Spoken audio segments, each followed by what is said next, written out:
everyone. My name is Tamara Robbins and welcome to another webisode of Tamara's Colors. Today we'll be taking a journey of the mind traveling from the Midwest to the East Coast. Come and join me.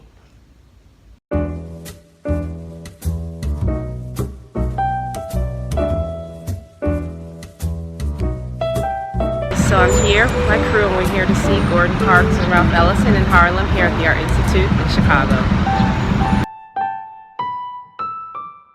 Upon entering the exhibit, I wasn't certain as to what would be my reaction. I read the novel Invisible Man 15 years earlier in 2001, and while having a vague recollection about the details of the book, I still recalled the indelible theme of the story and what it meant to be invisible in America as a black person during the late 1940s and early 1950s.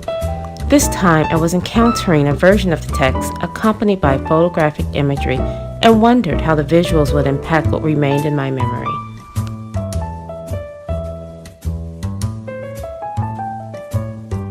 By the end of 1948, Gordon Parks had established a reputable and highly successful photojournalistic career by becoming the first African-American staff photographer at Life magazine. Ralph Ellison was already 3 years into writing Invisible Man, which is regarded today as one of the most important American novels of the post-war period.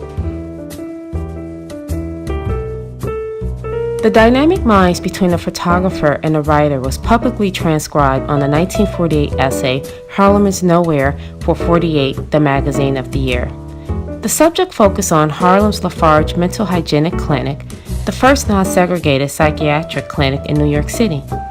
The facility was used as a case study for the social and economic conditions in Harlem, which suggested that psychological, social, and economic problems affecting Harlem residents reflected on the systemic problems found across America.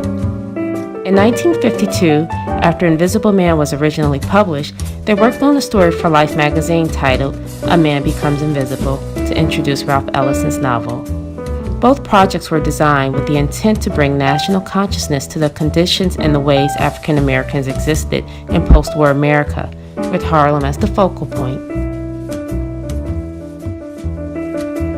Unfortunately, neither of the essays were published as envisioned by the artist. The first version was lost, and during those times, the one hard copy was usually the only copy.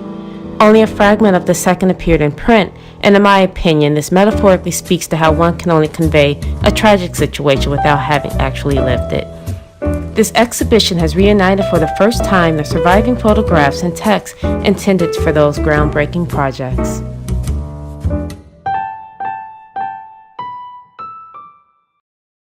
The addition of visuals to the narrative offer a legitimate perspective of how African Americans were affected and how they functioned with inner city life during the late 1940s and early 1950s. From the lens of a respected perspective, the exhibit highlighted that the existence of the Invisible Man is not limited to a season and location in Harlem.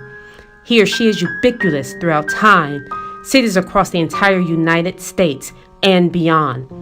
That just a few miles from the grandeur of the Art Institute, the unrecognized desire to have a purpose and to be seen is evident in certain dilapidated communities.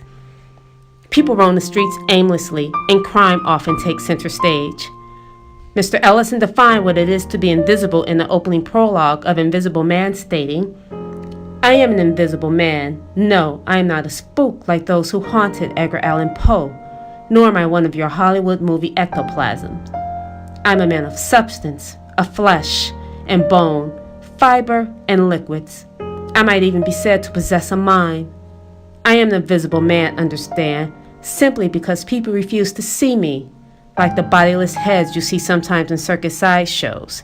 It is as though I have been surrounded by mirrors of hard, distorting glass. When they approach me, they see only my surroundings, themselves, or figments of their imagination.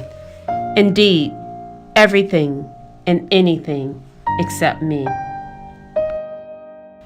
So as a result of this exploration, perhaps we should all try in some capacity to be a voice for those who are invisible and still struggling to be seen.